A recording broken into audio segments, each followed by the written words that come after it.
오늘 우리에게 주신 하나님 말씀 한번 같이 나누도록 하겠습니다. 우리에게 주신 하나님의 말씀은 베드로후서입니다. 베드로후서 1장 12절에서부터 21절까지 말씀 가지고 함께 나누겠습니다. 모두 함께 자리에 일어나셔서 저와 여러분들이 한 절씩 돌아가면서 교독하도록 하겠습니다. 베드로후서 2장 1장 12절에서 21절입니다. 그러므로 너희가 이것을 알고 이미 있는 진리에 서 있으나 내가 항상 너희에게 생각나게 하려 하노라.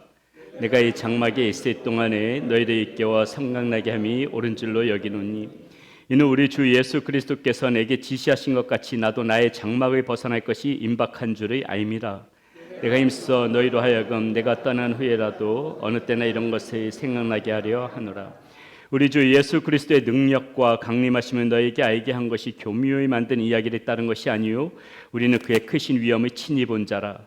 지극히 큰 영광 중에서 이러한 소리가 그에게 나기를 이는 내 사랑하는 아들이요 내 기뻐하는 자라 하실 때에 그가 하나님 아버지께 존귀와 영광을 받으셨느니라. 이 소리는 우리가 그와 함께 거룩한 산에 있을 때 하늘로부터 난 것을 들은 것이라. 또 우리에게는 더 확실한 예언이 있어 어두운 데를 비추는 등불과 같으니 날이 새어 샛별이 너희 마음에 떠오르기까지 너희가 이것을 주의하는 것이 옳으니라. 먼저 할 것은 성경의 모든 예언은 사사로이 풀 것이 아니니 예언은 언제든지 사람의 뜻으로 낸 것이 아니요 오직 성령의 감동하심을 받은 사람들이 하나님께 받아 말한 것입니다. 아멘. 자리에 앉으시겠습니다. 기도합니다. 하나님 감사합니다. 오늘도 말씀 가운데서 우리 각자의 심령 가운데 하나님께서 주시는 하나님 그 말씀을 듣고 깨닫는 시간 될 수 있기를 소원합니다. 우리에게 지혜를 허락하여 주시고 말씀을 아버지 이해할 수 있는 하나님 그런 마음을 주셔서 하나님의 마음을 느끼고 하나님의 뜻대로 살아가는 우리의 삶이 되어지게 하여 주시옵소서. 하나님 앞에 예물 올려드립니다. 하나님 이 예물이 쓰여지는 곳마다 하나님의 귀한 뜻들이 다 드러나게 하여 주시고 바친 손길마다 하나님 어렵지 않도록 하나님께서 주의 풍성하신 은혜로 때를 따라 돕는 은혜로 쌓아두신 은혜로 역사하여 주시옵소서. 우리 주 예수 그리스도의 이름으로 감사하며 기도드렸습니다. 아멘. 우리는 그동안 신성한 성품 속에서 믿음을 굳게 해야 된다. 이것을 촉구했던 그 베드로 사도의 말씀을 가지고 나눴죠. 자, 이제 본격적으로 본론에 들어가서 베드로 사도는 이 지금 교회 내에 퍼져 있는 그 거짓 교사들의 도덕적 그리고 교리적 유혹에서 이제부터는 본격적으로 맞서야 된다. 이것을 말씀하면서 지금 오늘 본론의 말씀이 들어가는 것을 볼 수가 있습니다. 그래서 오늘 본문은 그 시작 부분으로 먼저 자신의 이 죽음을 예감한 베드로 후서가 이 베드로가 쓴 마지막 서신인데요. 이 베드로 후서가 지금 이 서신을 적고 있는 목적을 지금 베드로는 그 밝히고 있는데 여기서 밝히고 있는 기록 목적을 보면 크게 두 가지로 볼 수가 있습니다. 자, 무엇을 밝히느냐? 하나는 성도들이 비록 앞에서 이 제시한 그런 교훈을 알고는 있지만은 알고 있는 데서 그쳐서는 안 된다. 이제 그 교훈을 계속해서 생각하면서 살아가야 된다. 그것이 지금 자신의 이 서신이 기록한 목적에 두고 있고요. 또 하나의 목적은 무엇인가? 이 자신이 말했던 이 교훈을 이 기록으로 남김으로 말미암아 문자로 기록으로 남김으로 말미암아 지금 이 편지를 보고 있는 그 당시의 사람들뿐만이 아니라 후대의 사람들에게까지 내가 지금 오늘 전하고자 하는 이 말씀이 알려지기를 원한다는 그 목적이 이 서신 가운데 담겨져 있다는 것이죠. 자, 그리고 16절 19절에 이르러서는 어떻게 하는가? 예수 그리스도의 재림에 대한 그러한 확실함을 성도들에게 인식시켜서 그들의 믿음 가운데서 절대로 흔들리지 않도록 자신의 경험을 통해 가지고 증언하고 있음을 볼 수가 있습니다. 그래서 자신이 경험했던 것을 베드로는 이렇게 지금 들려주죠. 먼저 변화산에서 자신은 예수 그리스도가 어떤 분으로 변화되어지는지를 목격했다는 이야기를 오늘 본문 말씀에서 거론하고 있습니다. 분명히 존귀와 영광을 받으시 하나님이셨다. 예수 그리스도, 자기가 두 눈으로 변화산에서 본 예수님은 그런 분이셨다. 그리고 예수님 자신께서 직접 재림을 약속하셨기 때문에 그리스도의 재림은 의심할 것 없이 확실한 것이다. 그리고 베드로는 오늘 이 서신에서 그 이야기를 해주고 있습니다. 또한 구약 전체에 나타나는 이 메시아에 관한 예언들이 예수 그리스도에 의해서 성취되어지는 것을 내가 보았다. 그리고 이 성취는 예수님의 재림의 확실성을 더해주는 것이다. 오늘 본문에서 그 부분을 이야기해주고 있고요. 그리고 마지막에 이르러서는 이 구약 예언들을 구약에서 예언한 이 말씀들을 사사로이 그렇게 그 예언들을 해석하지 말아야 된다 하는 것이 오늘 본문의 내용이라고 할 수가 있습니다. 그리고 이 모든 것을 성도들이 항상 생각하게끔 하려는 것이 베드로가 이 서신을 기록하고 있는 목적이라는 것이죠. 그래서 우리는 오늘 그 내용들을 살펴볼 텐데 그 전에 먼저 좀 한번 생각해 보고 싶은 것이 있습니다. 여러분, 사람들은 보통 어떤 때 행복을 느낍니까? 우리는 보통 건강하다거나, 그리고 어떤 안정된 직장이 있다거나, 그리고 물질적으로 어렵지 않을 때다든지, 또 가족 구성원들 모두가 이렇게 평안하고 걱정거리가 없다면은 보통 행복한 삶이라고 말합니다. 그런데 여러분, 만약에 그 행복 가운데 균열이 생긴다면, 우리가 생각하고 있는 그 행복 가운데 균열이 생긴다면 그때는 어떨까요? 그런 균열 때문에 그동안 느껴왔던 이 행복의 감정들이 깨져버린다면 과연 그것이 진정한 행복이라 말할 수 있을까? 예를 들어 집이나 큰 건물을 지을 때 외관상 멋있다고 해가지고 훌륭한 집이라고 할 수만은 없을 것입니다. 외관은 조금 부족해도 어떤 지진 같은 것이 일어났을 적에 무너지지 않는 건축물이 그게 더 훌륭한 건물 아니겠습니까? 멋있게 다리를 만들고 개통을 했는데 큰 비가 와서 침수되거나 어떤 큰 홍수로 인해서 그 물살에 의해서 다리가 무너져서 떠내려 간다면 그것을 보고 좋은 다리라고 할 수는 없을 것입니다. 마찬가지로 지금 우리의 눈에 보이는 세상이 전부라면은, 그렇다면 앞서 말씀드린 이런 부유함, 가정의 안정감, 안전한 직장, 건강, 이런 게 행복인 것 틀림없습니다. 이 세상이 전부라면 그게 틀림없어요. 행복이라는 것이. 그런데 만일 우리 눈에 보이는 세상 외에 또 다른 세상이 있다면은, 다시 말해서 우리 눈에 보이는 그 세계가 다가 아니라 진짜로 하나님의 세계가 있다면 그때는 이야기가 달라지죠. 그것에 대해서 베드로 사도는 뭐라고 합니까? 자기는 그런 세계를 두 눈으로 분명히 보았다고 오늘 말씀에서 들려주고 있는 것입니다. 베드로는 예수님과 함께 변화산에 올라갔을 적에 예수님께서 이 땅의 모습이 아닌 영광스럽게 변화되어지는 모습을 봤습니다. 또 그곳에서 모세와 엘리야가 나타나는 것을 통해서 영원한 영광의 나라가 존재할 것이라는 것을 베드로는 분명히 봤습니다. 그리고 자기가 그것을 분명히 보았다고 지금 이 서신에서 이야기하면서 분명한 하나님의 세계, 하나님의 나라에 대한 확신을 가지고 지금 성도들에게 이야기를 하고 있다는 것이죠. 저는 가끔씩 유튜브를 통해서 이 탈북하신 분들 있잖아요. 탈북민들이 그 유튜브를 통해서 하는 이야기들을 듣습니다. 그분들이, 많은 분들이 그 유튜브를 통해서 자신의 탈북 경위를 얘기하는데 그분들의 공통점이 있더라고요. 하나같이 그분들이 탈북하게 되어진 계기, 그 동기가 무엇이냐면요, 거의 대부분이 미디어를 통해서라는 거예요. 미디어 매체, 한국에서 방영되는 미디어 매체를 보고 탈북을 하더라는 것입니다. 요즘엔 북한에도 텔레비전이나 스마트폰들이 다 보급되어지면서 아마 위험스럽긴 해도 그들이 보려면 볼 수 있는 방법이 있는가 봐요.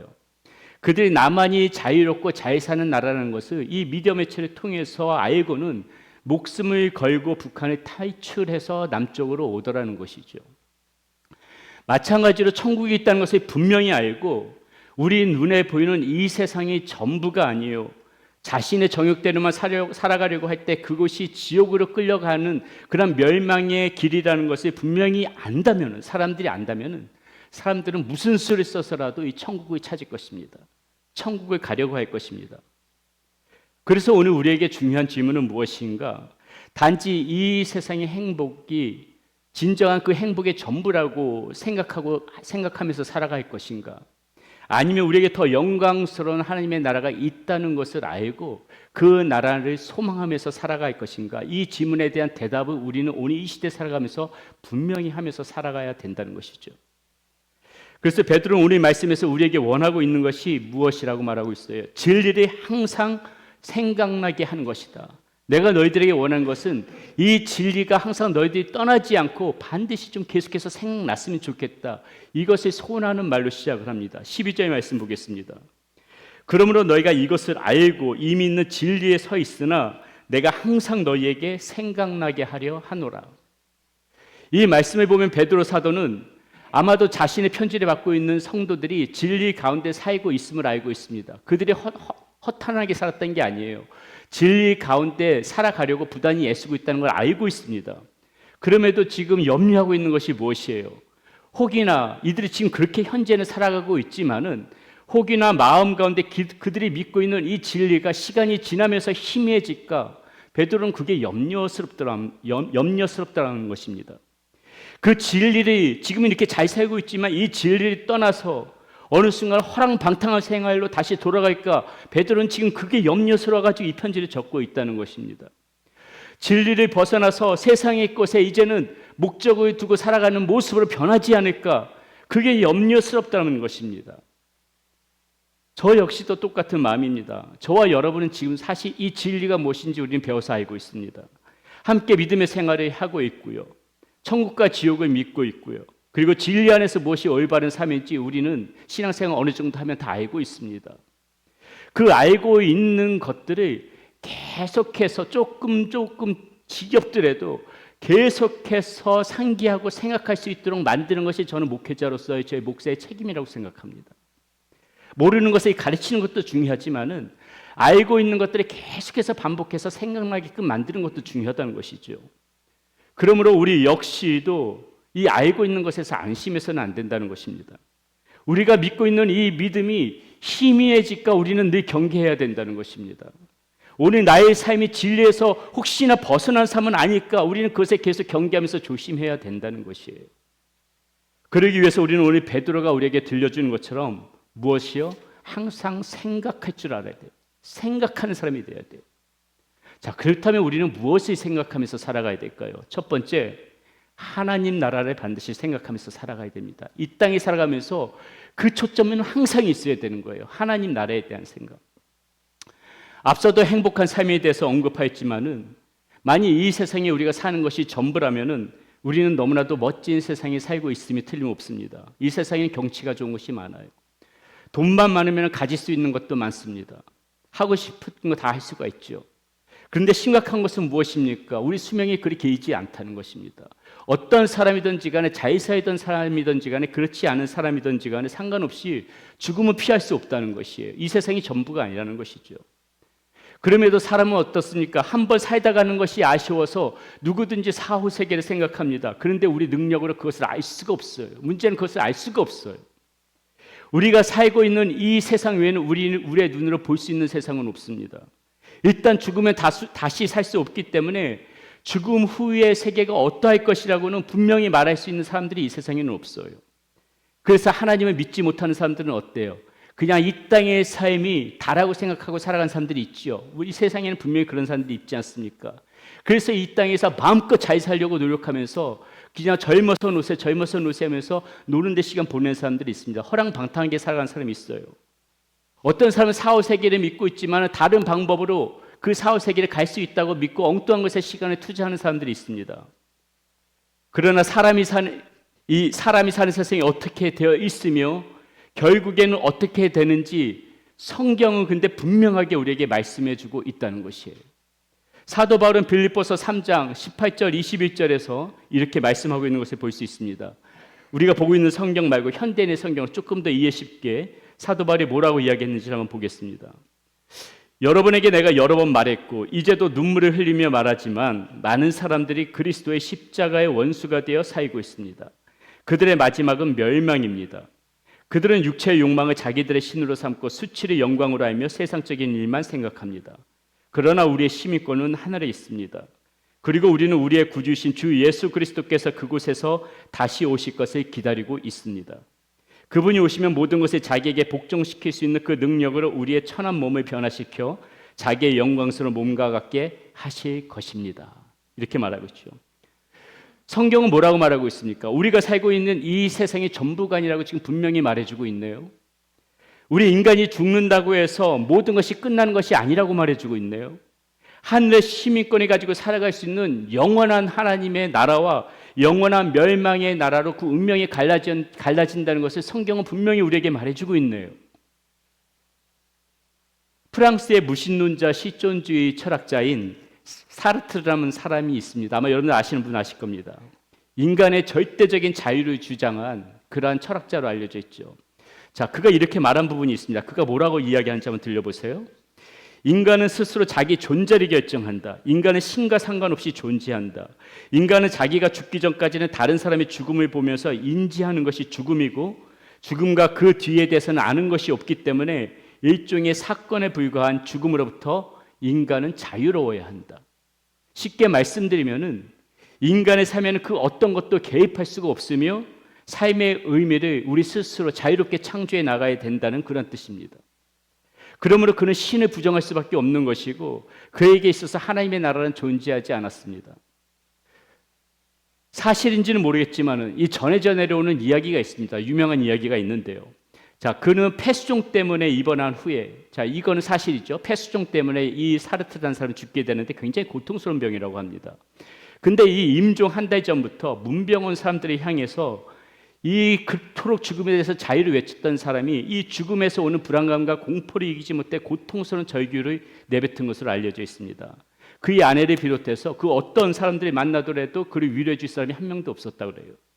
그러다가 입원한 지 한 달 만에 그는 죽음을 맞이합니다. 그가 세상을 떠나자 프랑스의 신문 언론들은 그렇게 죽음으로부터 자유를 외쳤던 그가 왜 그렇게 불안해하며 비참하게 인생을 마감해야 했던가를 가지고 떠들기 시작합니다. 그때 어떤 사람이 신문에 이런 답변을 담은 투고를 하지요. 사르트르의 말로가 그렇게 비참했던 이유는 사르트르에게는 돌아갈 고향이 없기 때문이다.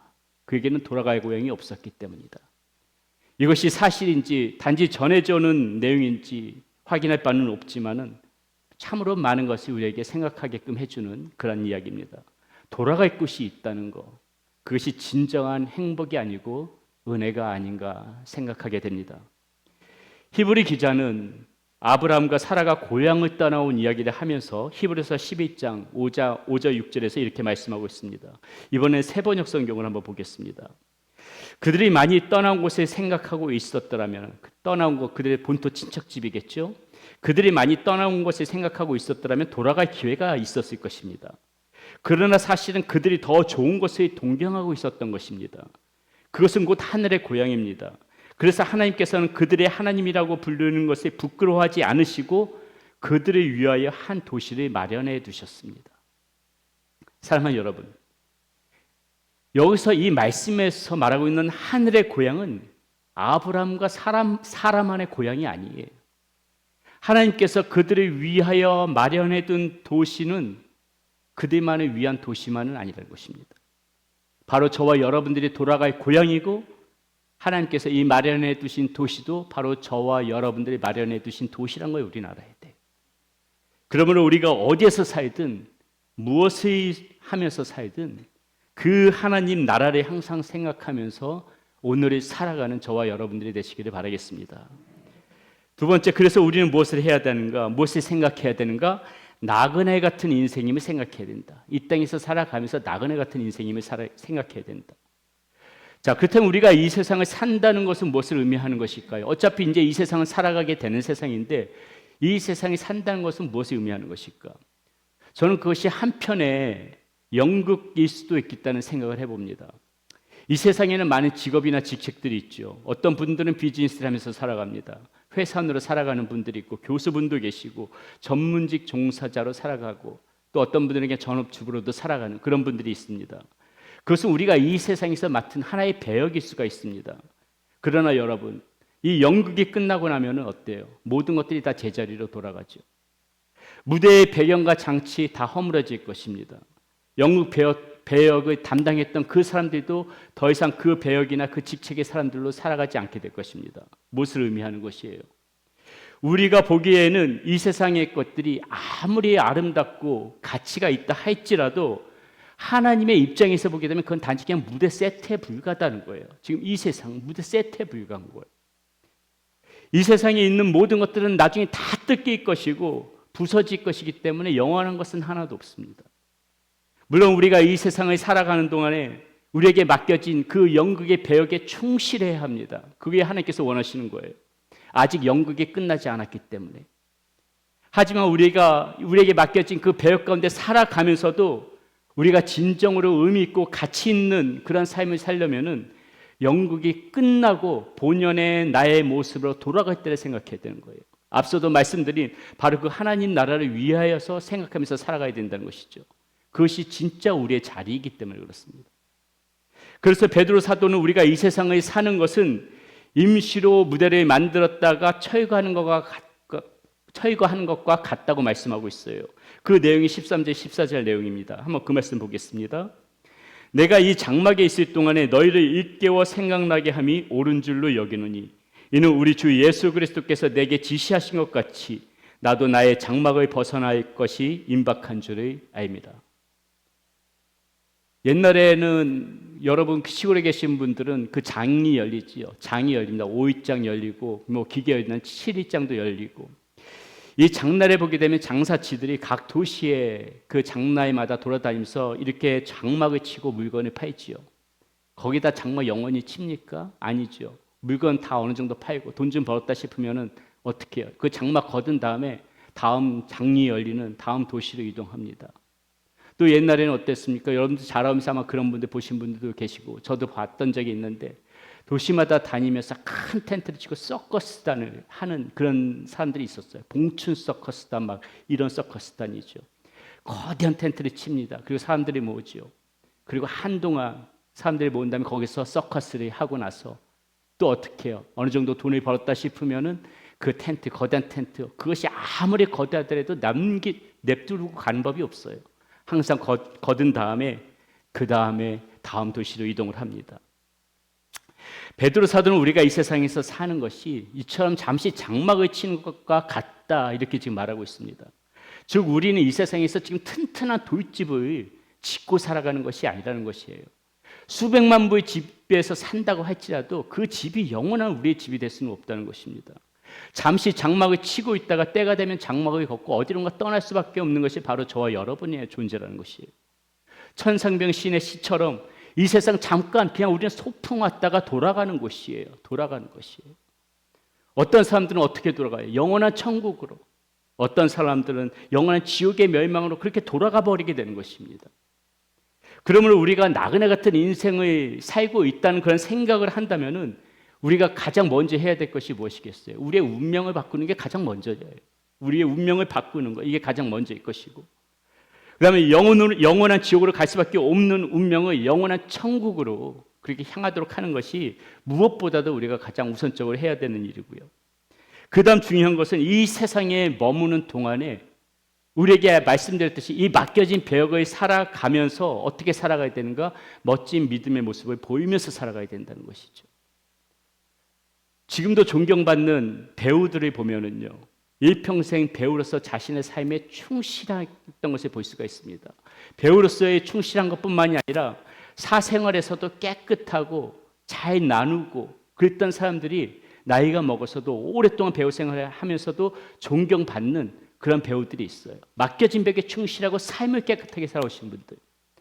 그런데요, 여러분, 아무리 연기를 잘하는 배우라도 음주운전을 한다거나 마약을 한다거나 성추행을 했던 배우들은 한때 이름 날렸던 그 배우라 하더라도 순식간에 나락으로 떨어지는 거 우리 많이 봐왔지 않습니까? 똑같다는 거예요.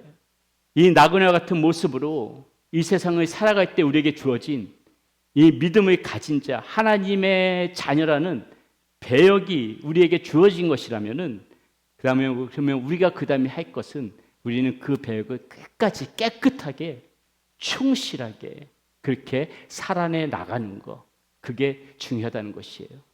배우들도 그런 사람들 존경받듯이 우리가 그렇게 살아갈 때 하나님께서 그 배역을 잘 소화하고 살아왔는가, 하나님께서 그거를 반드시 보신다는 겁니다. 자, 마지막으로 우리는 무엇을 생각해야 되는가? 성경의 말씀을 생각해야 된다. 항상 성경의 말씀을 생각하면서 살아가야 된다. 19절 말씀 보겠습니다. 또 우리에게 확실한 예언이 있어 어두운 데를 비추는 등불과 같으니 날이 새어 샛별이 너희 마음에 떠오르기까지 너희가 이것을 주의하는 것이 옳으니라. 자, 우리에게 가장 확실한 예언을 지금 누가 어디서 말해주고 있다고 하고 있어요? 자, 성경이 말해주고 있다고 묘사하고 있습니다. 여러분, 성경이 우리에게 주는 가장 확실한 예언이라고 여러분 믿으세요? 성경이 우리에게 확실한 예언이다. 믿으십니까? 성경 말씀이 우리의 미래를 다 예언하고 있다고 여러분 생각하세요? 믿으십니까? 자신 없으세요? 예. 그것을 믿는다고 말하는데 왜 아직도 한국에 있는 집사님, 권사님들은 자꾸 점쟁이나 무당 앞에 가 있어 그렇게 앉아 있는지를 모르겠어요. 믿는데, 예언을 믿는데, 우리에게 주어진 삶의 길, 앞으로 나갈 방향 다 성경 말씀이 있다고 믿는데 도대체 무엇을 알고 싶어서 그렇게 점쟁이 무당 앞에 가 앉아 있을까요? 만약 우리 휴스턴에도 이 휴스턴 롱포인트에 어떤 집사님, 어떤 권사님이 계시는데 그 양반한테 가면은 내 인생에 대한 예언에 하나님께서 즉각적으로 바로 말씀해 주신다고 하더라, 예언해 준다고 하더라. 그렇다면 여러분 찾아가시겠습니까? 표정이 몇 분은 찾아갈 것 같은 그런 표정을 보이고 계시는 분이 있는데요. 예. 자, 내가 문제를 만났는데 길이 보이지 않을 때 찾아가는 사람 있다면 문제겠죠. 예전에 미국에 제가 처음 왔을 적에 제 학교 기숙사에 있었는데 저희 옆집에 한국 목사님이 계셨습니다.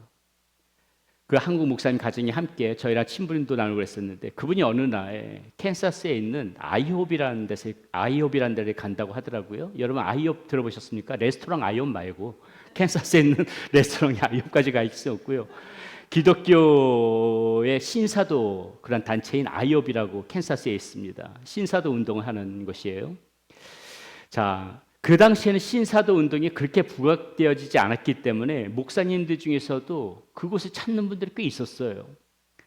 저는 그때 그런 데가 있다는 것을 처음 들어봤는데 그곳에 목사님들 가시는 이유는 한 가지입니다. 왜 가냐면은 그곳에서 예언을 듣기 위해 간다는 거예요. 그곳에서 예언을 해준다는 거예요.